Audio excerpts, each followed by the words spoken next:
And then when they didn't show up or other speakers didn't show up, I got a chance to speak. And it was electric, man, because I really realized at a very young age. Ruslan. How did the career side start to flesh itself out? Because you're born 1970, is that correct? Yeah. So you didn't really hit my radar until about, I think when I first started seeing you go, it was like when the internet, Web 2.0 exploded. I started, but you were already working with at-risk youth. You were already immersed in some ministry stuff. So walk us through some of that. I'm gonna tell you the truth. That's one of the reasons why I think I blew up. I look at a lot of young people now and it's like, yo, it's not enough for you to really do God's will. It's like, you gotta let other people know you're doing it. Come on. And I didn't have that, I didn't have that struggle. Yeah. It was no internet. So it was like, nobody's supposed to know that you're doing it but the people you touching and impacting. Right. You know, so for me, I had thought I was already not necessarily the best in the world, but I already thought it was dope that I got to do God's work. Yeah. And I got to do it with kids who were suffering with some of the same kind of stuff I was suffering with. So when I got to college, we had a ministry called Bell Tower. And the reason why we started is because we felt like while we had a great opportunity to learn about God on campus, it was adults who was like adulting. And so, you know, sometimes, man, when you start getting into religion, it's just mixed with stuff. It's like, you know what I'm saying? It is what it is. It's mixed with a lot of different stuff.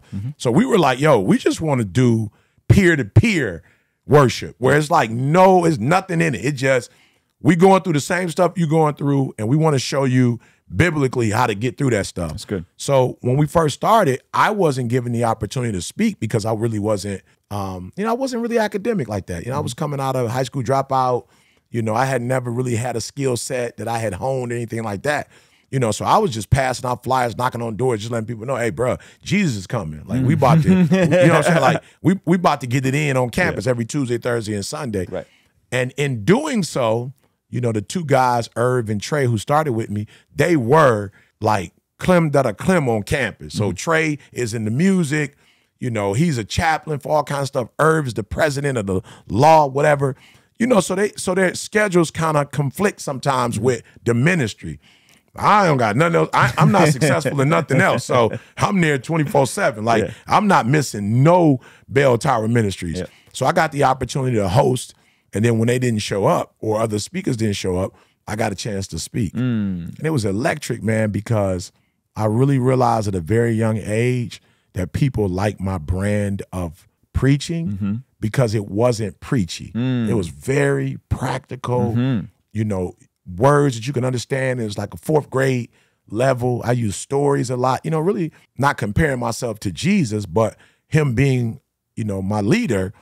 I use the parables that he used. I use narratives, stories, and people love. I mean, when you think about when I blew up, it was the guru story. Like, it was a, you know what I'm saying? It was a parable, if you will, kid going to the war, you know what I'm saying? It wasn't real, you know? And so that's kind of where I started. And then as I started doing it, I had a calling. Like, I had this inspiration that, like, yo, E, you're not meant to do this just on campus, and you're not meant to do it with people who grew up in the church. You know, you didn't grow up in the church. Like, you're not meant to do this here. And so our campus, phenomenal mantra. It was enter to learn, depart to serve. So everywhere you go, that's the logo. Enter to learn, depart to serve.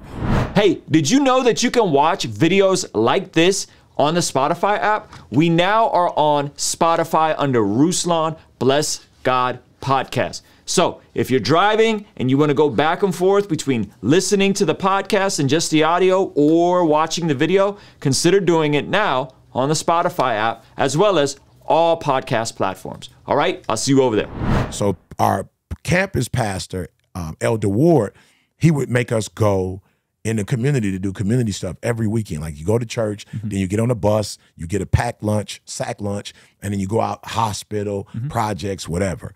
And while I was in the projects, I just felt at home. I was like, yo, this is, you know, my grandma, my aunties, you know, like Chicago projects, Detroit projects, like this is just, the projects just felt at home. And so I started like, okay, don't start typical with no Bible study. Like, everybody not into that. But everybody has a need. And so I was like, yo, GED, I got a GED. I'm gonna help these cats get a GED, send them off to college. And so in the beginning of school, I'm praying for them, reading the scriptures to them, reading motivational books, and they loving that more than they're loving the academic part of it. Like, they're coming in getting pumped up and they going through their even though this is low income housing. So they got all kind of economic challenges, whatever. And so when I started doing that, like the city started interviewing me in the news, and then they started the morning show, and you know, word got out, and it's like, yo, we got this conference and this conference, you know. And so before you know it, man, I was, you know. Is this before the viral clip? Yeah, this is way before viral. This is like, what year is this? Yeah, 91, 92. Oh, wow, okay, this is early. So you're young. I'm early 21. 20s. Yeah, I'm 21, 22. Okay. You know, after school, going on the projects, I'm out there every day, Monday through Friday, spending time sitting on the curb, hooping with the kids, you know, bringing, you know, lunches, whatever. And so 91, 92, like I'm in the trenches, like doing it. So then we're doing revivals in big cities. And so we go to big cities and we set up a tent for 4 weeks. And while we're setting up the tent in the daytime, we're in the projects with them. You know, we're bringing food. You know, we spending time with them, crafts, arts and crafts, whatever. Then at night, we're doing a revival. Got you. You feel what I'm saying? So I was in the trenches. And so what happened was, you know, there were people who were like, man, you're doing a phenomenal work. But the challenge is, you know, you got a 4-year degree, bro. And if you want to really do well in academia, you gotta, you know, you're going to have to get out there, you know. And so you got to go get another degree, you got to whatever. And I'm like, what? They're like, you got to get a master's degree. So Michigan State was entertaining me, you know, so I ended up going to Michigan State. And the program we started on campus that I had been doing and what we had been doing in the community, I just brought that to Michigan State. Hey, you want to see something kind of crazy? Over 75% of the people that watch this channel are not subscribed. Please consider subscribing and turning your bell notification on so that you don't miss anything we have going here. And so we would do it every Monday. Thank God it's Monday. Then we do our event in the evening. And I don't know what happened, but a good friend just brought his camera and a mic to watch me do my thing. Bro, I tell people this all the time, and I'm not saying it to be cocky, but I probably did 100 guru stories before I did a guru story. It just never was recorded. You know what I'm saying? Like we was using 8-track and then we was using cassette tape and then CDs. You know what I'm saying? So at the end of the day, nobody really had, I mean, you look at, I walked in your studio, bro, phenomenal, by the way. Thank you. Bro, you got about 4 or 5 cameras around here. Like, bro, that, you know how much a camera cost in the 70s, 80s? Yeah. Bro, like the average person couldn't afford to buy a camera. You know, so if you did it on a mic, that would be one thing. But even that was, the average person didn't walk around, you know, with a roadcaster. You know what I'm saying? So it's like, I did a bunch of stuff that was never recorded or never seen, or there was no platform once you did record it with a big old camera. Like there was no Facebook or Instagram. It's like you just keep that whatever VHS, whatever it is you have, you're just keeping that in the basement somewhere. So social media really changed the game in that if you weren't in the room for the first time with Eric Thomas, you still had an opportunity to be in the room. You know what I'm saying? So that was the only difference. Well, you're spending 2 decades basically on the front lines, immersing yourself in. It sounds like a very practical meeting the needs of these communities with the spiritual evening revival component. And so then when people see you explode, and what year was that, like 2012, 2011-ish? So we start putting it out 2007, 2008, just on campus. So it was kind of getting some leeway on campus. And, you know, in that community, they're sending it to their friends. But yeah, I'd say about 2009, 2010. You got like Tyrese listening to it. He's sending it out. You got Reggie Bush sending it out. P. Diddy had called and was like, I'm checking out. So, you know, you had a group of people. There was one, this DJ called The Truth.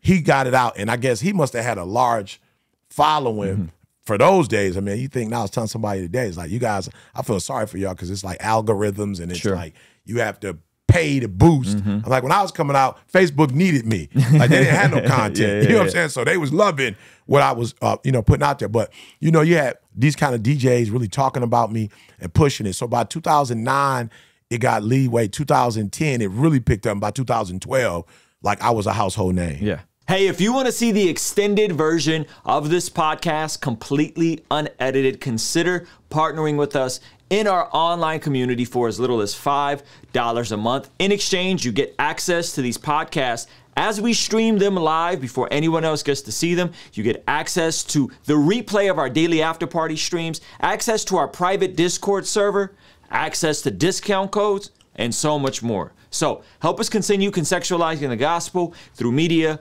podcasting, and YouTube, and partner with us for as little as $5 a month. Also, be sure to follow us on the Spotify podcast app, on Facebook, and on Instagram. We're constantly posting content there that I think you'll find extremely valuable. All right? I'll see you over there. Peace.